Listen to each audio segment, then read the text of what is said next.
Hey everyone, I'm Jeff and I'm excited to be here today to talk about our monthly life hack, Peace, proving you care more about each other than winning an argument.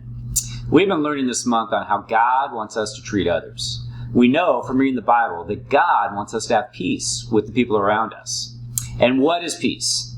Well, the definition of peace described in the Bible is like this. It's to tie together as a whole when all essential parts are joined together.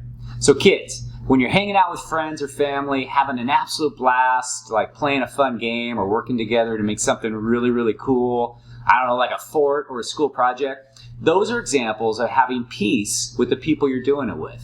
You're all working together for the same purpose. Now, imagine you're playing a game or working together on a project and one of your friends is totally annoying you. Maybe they're not following all the rules that you would like them to, or I don't know, they're not completing their part of the project the exact way you think they should. These could be examples of having a lack of peace. Now you see, I say could because creating peace with the people around us is really a choice we make. It's so easy to get frustrated and lash out at friends and family when they're annoying us.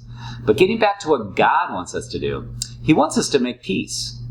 How is this possible? It's so hard. Most of the time, all we can think and care about is us and getting our way. Well, we need to look at the Bible and what it teaches us on how we should act, but more importantly, what Jesus did for us. So I read from Colossians 3:15. It says, "Let the peace of Christ rule in your hearts, since as members of one body, you were called to peace." In this verse, it says we need to allow the peace of Jesus rule in our hearts. Now, the word rule here means kind of like an umpire or a judge to help us decide how we should respond when we are upset with someone. So the Bible teaches us when we feel like we are going to get really, really mad at someone and destroy the peace, we need to stop just for a split second and ask, how would Jesus want us to respond? Now, God is not saying you can never argue your point or get upset, but He is asking us to care more about the other person than winning the argument.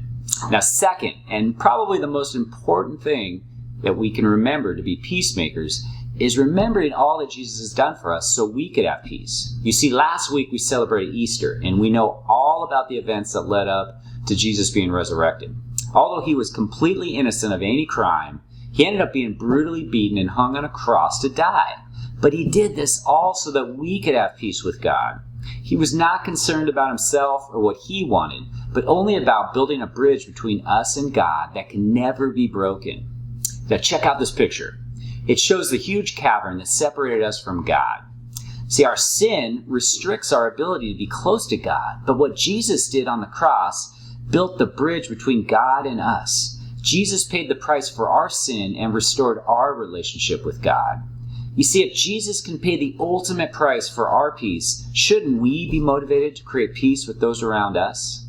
When we remember what Jesus did for us, it can change our hearts in ways we didn't think were possible. The peace we have from God will help us make peace with others.